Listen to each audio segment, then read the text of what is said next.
Hello and good morning all of you. स्वागत आहे तुमचं मेगाविड एज्युकेशनच्या यूट्यूब चॅनलवर. तर चला बघूया आपल्याचे 10 वोकॅब्युलरीचे वर्ड्स, त्यांचे हिंदी, इंग्लिश आणि मराठीमध्ये मीनिंग्स, सिनोनिम्स, अँटोनिम्स आणि जे पण सेंटेन्सेस दिले आहेत ते सेंटेन्सेसमध्ये त्याला मराठीमध्ये त्याचा अर्थ काय होतो सेंटेन्सचा आणि वर्डला कसं यूज करण्यात आलेला आहे सेंटेन्समध्ये ते सुद्धा आपण बघूया. सो स्टार्ट करूया आपल्या आजच्या सेशनला. फर्स्ट वर्ड आहे आपला आजचा तो आहे डिटर. DETER, deter. सो डिटरचं मीनिंग होतं discourage someone from doing something by instilling doubt or fear of the consequences. म्हणजेच काय तर समोर जाऊन पुढे जाऊन काय होईल त्याचे कॉन्सिक्वेन्सेस काय होईल म्हणजे ते चांगलं होईल नाही होईल याची भीती दाखवून किंवा याचा डाऊट घेऊन काय करणे एखाद्याला थांबवणे रोखणे याला काय म्हटलं जातं डिटर असं म्हटलं जातं. सो काय आहे इंग्लिशमध्ये मीनिंग डिटरचं डिस्करेज समवन एखाद्याला डिस्करेज करणे म्हणजे समोर जाऊन पुढे जाऊन याचा काय परिणाम होईल याची भीती दाखवून एखाद्याला रोखणे त्याला म्हटलं जातं डिटर. सो इंग्लिशमध्ये मीनिंग होतं डिटरचं discourage someone from doing something by instilling doubt or fear of the consequence. हिंदीमध्ये मीनिंग होतं डिटरचं रोखणं. मराठीमध्ये मीनिंग होतं रोखणे. ना उमेद करणे. आणखी काय होतं परावृत्त करणे आणि धाक घालणे. म्हणजे जर तू आता कशामध्ये एखादा एक्झाम्पल घेऊया आपण एखादा कोणी इन्व्हेस्ट करत आहे कशामध्ये त्याला बिझनेस करायचा आहे. सो कोणी काय म्हणतं असं होईल का जर तसं नाही झालं तर म्हणजे तो बिझनेस तुझा नाही गेला तर इन्क्रीज नाही झाला तर बसला तर हा जो धाक आहे की समोर कॉन्सिक्वेन्सेस काय होईल हा धाक घालणे याला काय म्हटलं जातं डिटर असं म्हटलं जातं.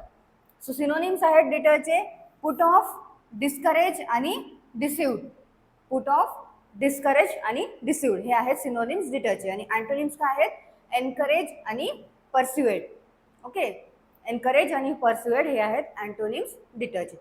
आता सेंटेन्समध्ये कसं यूज केलेलं आहे failure did not deter him. So सेंटेन्सचा मराठीमध्ये अर्थ काय होतो अपयश त्याला परावृत्त करू शकले नाही. सो इथे डिटर म्हणजे यूज करण्यात आलेला आहे परावृत्त करू शकले नाही म्हणून. नेक्स्ट वर्ड बघूया. नेक्स्ट वर्ड आहे फेकलेस. FECKLESS फेकलेस. फेकलेसचं मीनिंग होतं lacking initiative or strength of character आणि इररिस्पॉन्सिबल. म्हणजे जो काय आहे बेजबाबदार आहे किंवा कमकुवत आहे त्याला काय म्हटलं जातं फेकलेस असं म्हटलं जातं. ओके सो फेकलेसचं इंग्लिशमध्ये काय मीनिंग होतं lacking initiative or strength of character आणि इररिस्पॉन्सिबल. हिंदीमध्ये मीनिंग होतं फेकलेसचं अबल आणि मराठीमध्ये काय होतं बेजबाबदार. बेजबाबदार किंवा अकार्यक्षम. अकार्यक्षम आणखी कमकुवत. सो मराठीमध्ये मीनिंग होतं फेकलेसचं अकार्यक्षम कमकुवत आणि बेजबाबदार. सिनोनिम्स आहेत वर्थलेस, इनकॉम्पिटंट आणि इनएफिशियंट. सो सिनोनिम्स काय आहेत फेकलेसचे वर्थलेस, इनकॉम्पिटंट आणि इनएफिशियंट. अँटोनिम्स काय आहेत इफिशियंट, ओके इफेक्टिव्ह, इफिशियंट आणि एक्सपिडिएट. अँटोनिम्स आहेत इफेक्टिव्ह, इफिशियंट आणि एक्सपिडियंट. सेंटेन्समध्ये कसं यूज केलेलं आहे फेकलेसला he was portrayed as a feckless drunk. सेंटेन्सचा मराठीमध्ये काय अर्थ होतो त्या एक कुचकामी मद्यपी म्हणून त्याला एक कुचकामी मद्यपी म्हणून दाखवण्यात आले. सो इथे फेकलेस म्हणजे काय यूज करण्यात आलेला आहे कुचकामी. ओके आणि पोर्ट्रेट म्हणजे काय होते की त्याला दाखवण्यात आले. पोर्ट्रे करणे म्हणजे होते दाखवणे. सो सेंटेन्स असा आहे he was portrayed as a feckless drunk म्हणजेच त्याला एक कुचकामी मद्यपी म्हणून दाखवण्यात आले. नेक्स्ट वर्ड आहे रेटिन्यू. RETINUE retinue. रेटिन्यूचं मीनिंग होतं a group of advisers, assistants or others accompanying and important person.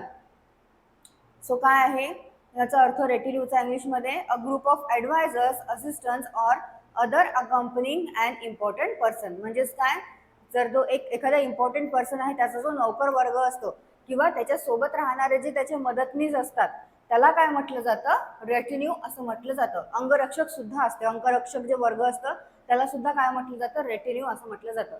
So रेटिन्यूचं इंग्लिशमध्ये मिनिंग होतं group of advisers, assistants or others accompanying an important person. आणि हिंदीमध्ये मिनिंग होतं रेटिन्यूचं परिचारक वर्ग. परिचारक वर्ग हे होतं हिंदीमध्ये मिनिंग. मराठीमध्ये काय आहे, अंगरक्षक वर्ग, मदतनीस, नौकर वर्ग, आणखी काय होतं, सोबतचे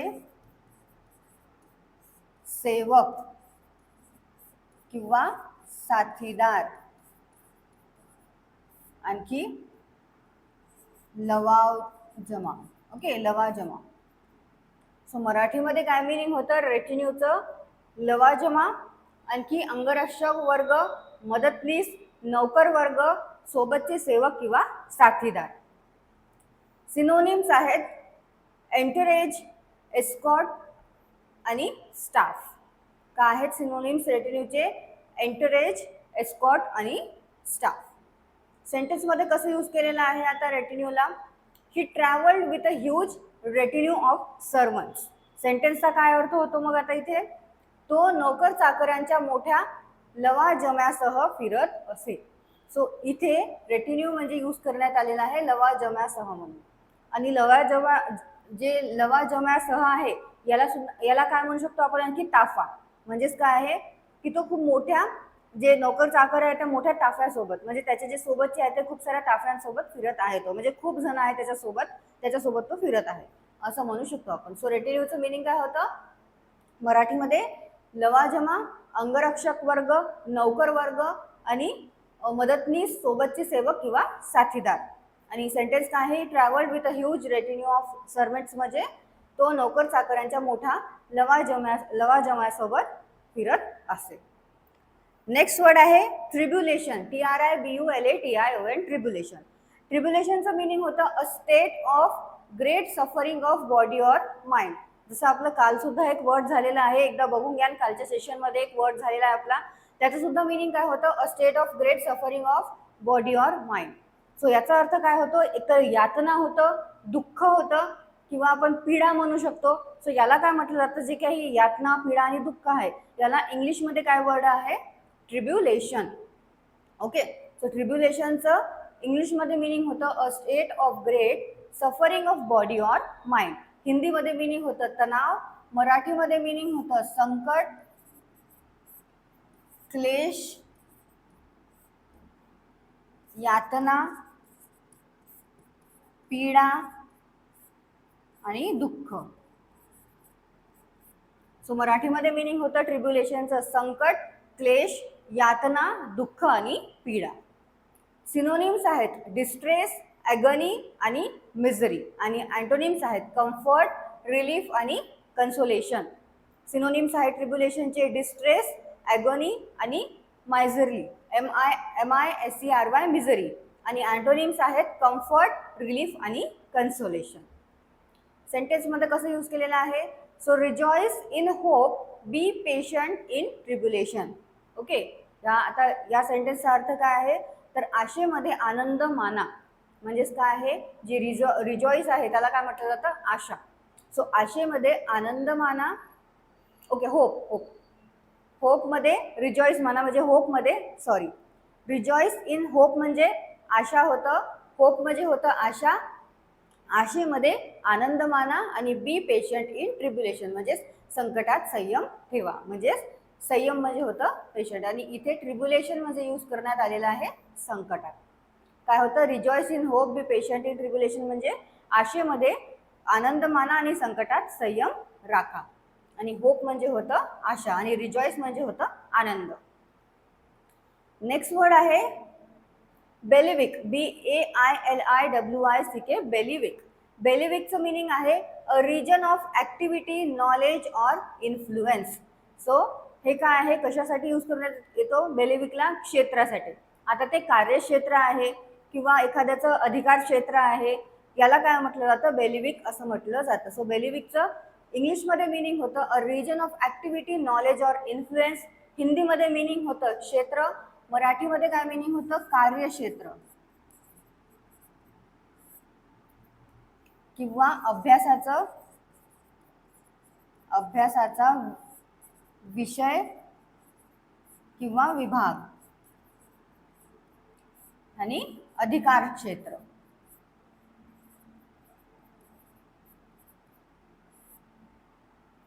सो मराठीमध्ये मिनिंग होतं बेलिविकचं कार्यक्षेत्र, अभ्यासाचा विषय किंवा विभाग आणि अधिकार क्षेत्र. सिनोनिम्स आहेत बेलिविकचे एरिया, डोमेन आणि डिपार्टमेंट. सिनोनिम्स काय आहेत बेलिविकचे? एरिया, डोमेन आणि डिपार्टमेंट. आता सेंटेन्समध्ये कसं यूज केलेलं आहे बेलिविकला? You never give the presentation that's my bailiwick. So सेंटेन्सचा अर्थ होतो तू कधीच सादरीकरण करत नाहीस, ते माझे कार्यक्षेत्र आहे. सो इथे बेलिविकला यूज करण्यात आलेला आहे ॲज अ कार्यक्षेत्र म्हणून. म्हणजेच काय आहे? तू कधीही प्रेझेंटेशन देत नाही. प्रेझेंटेशन म्हणजे होते सादरीकरण. तू कधीच सादरीकरण करत नाहीस, ते माझे कार्यक्षेत्र आहे. नेक्स्ट वर्ड आहे फ्रिट. FRET, fret. फ्रिटचं मिनिंग होतं to constantly or visibly worried or अँशियस. म्हणजेच काय आहे? चिंता करणे. मराठीमध्ये होते फ्रिट म्हणजे be constantly or visibly worried or अँशियस म्हणजे चिंता करणे किंवा अस्वस्थ असणे. सो मराठीमध्ये मिनिंग होतं फ्रिटचं चिंता करणे, अस्वस्थ असणे किंवा कासावीसे वाटणे. हिंदीमध्ये मिनिंग होतं चिंतित आणि मराठीमध्ये काय होतं फ्रिटचं मिनिंग? चिंता करणे, अस्वस्थ होणे आणि कासावीस होणे. सो मराठीमध्ये मिनिंग होतं फ्रिटचं चिंता करणे, अस्वस्थ होणे आणि कासावीस होणे. सिनोनिम्स आहेत वरी, फिअर आणि स्ट्रेस. वरी, फिअर आणि स्ट्रेस हे आहेत सिनोनिम्स फ्रिटचे. आणि अँटोनिम्स आहेत काम, सूद आणि कम्फर्ट. काम, सूद आणि कम्फर्ट हे अँटोनिम्स आहेत फ्रिटचे. सेंटेन्समध्ये कसं यूज केलेलं आहे फ्रिटला? Don't fret, everything will be all right. So सेंटेन्समध्ये कसं यूज केलेलं आहे फ्रिटला? काळजी करू नकोस, सगळं काही ठीक होईल. So don't fret. Don't fret म्हणजे काय होते? काळजी करू नकोस. ओके. नेक्स्ट वर्ड आहे डोसाईल. डोसाईलचं मिनिंग होतं ready to accept control or instruction. म्हणजेच तो काय आहे? आज्ञाधारक आहे, जो शांत आहे, जो जे पण ताब्यात राहतो. जो एक काय होतं तर मिनिंग मराठीमध्ये डोसाईलचं एकतर जो ताब्यात राहणारा आहे किंवा जो आज्ञाधारक आहे किंवा जो शांत राहतो, याला काय म्हटलं जातं? डोसाईल असं म्हटलं जातं. सो डोसाईलचं इंग्लिशमध्ये मिनिंग होतं ready to accept control or instruction म्हणजेच विनम्र. मराठी आणि हिंदीमध्ये विनम्र असं म्हटलं जातं डोसाईलला. आणखी काय म्हटलं जातं? आज्ञाधारक, शांत आणि ताब्यात राहणारा. सिनोनिम्स आहेत डोसाईलचे कंप्लायंट, ओबिडियंट आणि सबमिसिव्ह. कंप्लायंट, ओबिडियंट आणि सबमिसिव्ह हे आहेत सिनोनिम्स डोसाईलचे. आणि अँटोनिम्स आहेत डिफायंट, अनरुली आणि रिबेलियस. डिफायंट, अनरुली आणि रिबेलियस हे आहेत डोसाईलचे अँटोनिम्स. सेंटेन्समध्ये कसं यूज केलेलं आहे? Labrador are gentle docile dogs. सेंटेन्सचा अर्थ काय होतो? लॅब्राडॉर हे अतिशय गरीब आणि सोशिक स्वभावाचे कुत्रे असतात. सो इथे डोसाईलला यूज करण्यात आलेला आहे सोशिक म्हणून. तुम्ही आज्ञाधारी सुद्धा म्हणू शकता किंवा शांत सुद्धा म्हणू शकता. लॅब्राडॉर जे आहे ते काय आहे? अतिशय गरीब आणि सोशिक किंवा आज्ञाधारी किंवा शांत स्वभावाचे कुत्रे असतात, असा सेंटेन्सचा अर्थ होतो. नेक्स्ट वर्ड आहे विवॅशियस. VIVACROUS, विवॅशियस. विवॅशियसचं मिनिंग होतं having much hi spirited energy and movement. म्हणजेच काय? जो प्रफुल्लित आहे. सो विवॅशियसचं मिनिंग काय होतं? जो प्रफुल्लित आहे, अति उत्साही आहे, आनंदी आहे, चैतन्यमय आहे, त्याला काय म्हटलं जातं? विवॅशियस असं म्हटलं जातं. सो विवॅशियसचं मिनिंग होतं having much hi spirited energy and movement. हिंदीमध्ये मिनिंग होतं प्रफुल्लित आणि मराठीमध्ये काय होतं? उत्साही किंवा चैतन्यमय, आनंदी आणि तरतरीत, चपळ. सो मराठीमध्ये मिनिंग होतं विवाशियसचं उत्साही, आनंदी, चपळ, तरतरीत आणि चैतन्यमय. जो प्रफुल्लित असतो त्याला म्हटलं जातं विवाशियस. सिनोनिम्स आहेत एनर्जेटिक, चिअरफुल आणि ॲक्टिव्ह. आणि अँटोनिम्स आहेत लँग्वेज, लिस्टलेस आणि इंडोलेंट. सिनोनिम्स आहेत विवाशियसचे एनर्जेटिक, चिअरफुल आणि ॲक्टिव्ह. आणि अँटोनिम्स आहेत लँग्वेज, लिस्टलेस आणि इंडोलेंट. सेंटेन्समध्ये कसं यूज केलेलं आहे, he had 3 pretty vivacious daughters. So याचा मराठीमध्ये अर्थ काय होतो सेंटेन्सचा, त्याला 3 सुंदर आणि उत्साही मुली होत्या. इथे काय होतं विवॅशियसचा अर्थ उत्साही म्हणून यूज करण्यात आलेलं आहे. ओके. नेक्स्ट वर्ड आहे कॅपिट्युलेट. CAPITULATE capitulate. कॅपिट्युलेटचं मिनिंग होतं cease to resist and opponent or an unwelcome demand आणि सरेंडर. म्हणजेच काय करणे, शरण येणे किंवा शरणागती पत्करणे, गुडघे टेकणे, त्याला म्हटलं जातं कॅपिट्युलेट. ओके. सो कॅपिट्युलेटचं इंग्लिशमध्ये मिनिंग होतं cease to resist an opponent or an unwelcome demand आणि सरेंडर करणे. सरेंडर करणे म्हणजे काय होते, शरणागती पत्कारणे. सो हिंदीमध्ये मिनिंग होतं कॅपिट्युलेटचा समर्पण आणि मराठीमध्ये होतं शरण येणे किंवा शरणागती पत्करणे, हार मानणे आणि गुडघे टेकणे. सो मराठीमध्ये मिनिंग होतं कॅपिट्युलेटचं शरणागती पत्करणे, शरण येणे, गुडघे टेकणे आणि हार मानणे. सिनोनिम्स आहेत सकम, सबमिट आणि सरेंडर. सिनोनिम्स आहेत कॅपिट्युलेटचे सकम, सबमिट आणि सरेंडर. आणि अँटोनिम्स आहेत रेजिस्ट, फाईट आणि कंटेंट. रेजिस्ट, फाईट आणि कंटेंट हे आहेत अँटोनिम्स कॅपिट्युलेटचे. सेंटेन्समध्ये कसं यूज केलेलं आहे कॅपिट्युलेटला, the enemy was warned to capitulate or face annihilation. काय आहे, the enemy was warned to capitulate or face annihilation. So सेंटेन्सचा अर्थ काय होतं, शत्रूला शरणागती पत्करण्याचा किंवा नायनाटाचा म्हणजेच विनाशाचा सामना करण्याचा इशारा देण्यात आला होता. सेंटेन्सचा अर्थ काय होतो, शत्रूला शरणागती पत्करण्याचा किंवा नायनाटाचा म्हणजेच विनाशाचा सामना करण्याचा इशारा देण्यात आला होता. सो इथे कॅपिट्युलेट म्हणजे यूज करण्यात आलेला आहे शरणागती पत्करण्याचा. आणि ॲनिहिलेशन म्हणजे काय होते, तर ॲनिहिलेशन म्हणजे होते नायनाटाचा. नायनाट म्हणजे काय होतं, विनाशाचा. ओके. फेस करणे म्हणजे सामना करणे. सो काय आहे, the enemy was warned to capitulate or face annihilation म्हणजे शत्रूला शरणागती पत्करण्याचा किंवा नायनाटाचा म्हणजे विनाशाचा सामना करण्याचा इशारा देण्यात आला होता. नेक्स्ट आणि लास्ट वर्ड बघूया आपल्या आजच्या सेशनचा, तो आहे हमडिंगर. HUMDINGER, हमडिंगर. हमडिंगरचं मिनिंग होतं a remarkable or outstanding person or thing of its kind. म्हणजे जे काय आहे, विलक्षण आहे किंवा उत्कृष्ट आहे. ओके. त्याला काय म्हटलं जातं, हमडिंगर असं म्हटलं जातं. म्हणजेच काय आहे, असाधारण गोष्ट आहे किंवा असाधारण व्यक्ती आहे, उत्कृष्ट व्यक्ती आहे, त्याला म्हटलं जातं हमडिंगर. सो इंग्लिशमध्ये मिनिंग होतं हमडिंगरचं remarkable or outstanding person or thing of its kind. हिंदीमध्ये मिनिंग होतं उत्कृष्ट. मराठीमध्ये सुद्धा उत्कृष्टच म्हटलं जातं. आणखी काय होतं, विलक्षण, असाधारण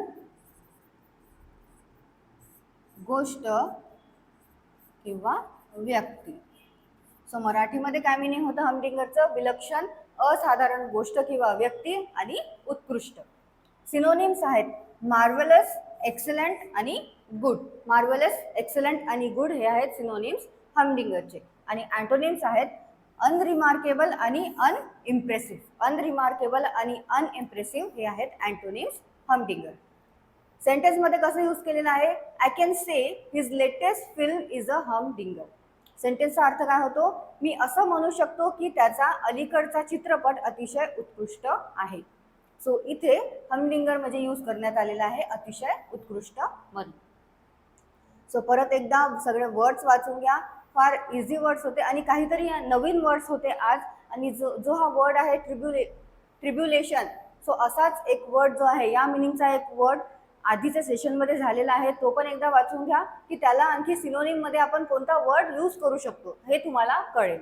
ओके, सो परत सिनोनिम्स अँटोनिम्स वाचून घ्या. मराठीमध्ये इझी वाटत असेल तुम्हाला मीनिंग, सो मराठीमध्ये वाचा. हिंदीमध्ये वाटत असेल तर हिंदीमध्ये वाचा. असं काही नाही की फक्त तुम्हाला कळलं पाहिजे की त्याचं मीनिंग काय होतं. आणि जे पण PDF आहेत ते PDF तुम्हाला व्हिडिओच्या खाली डिस्क्रिप्शनमध्ये मिळून जाणार. त्या लिंकवर जाऊन तुम्ही डाउनलोड करू शकता, किंवा तुम्ही नोट डाऊन करत असेल दररोजच्या एका बुकमध्ये तर तसं नोट डाऊन करा. आणि जे पण आधीचे वर्ड झालेले आहेत ते आधीचे वर्ड्स रिवाईज करत चला. नाहीतर जे होत जाईल वर्ड्स ते तुम्ही करत चलाल आणि आधीचे जे वर्ड्स आहेत ते विसरत चलाल. म्हणून दररोज तरी एकदा रिव्हिजन मारायची जे आधीचे वर्ड झाले आहेत त्यांना. सो तुम्हाला सेशन आवडलं असेल, सेशनला लाईक करा, चॅनलला सबस्क्राईब करा, तुमच्या फ्रेंड्सला शेअर करा. All the best all of you and thank you.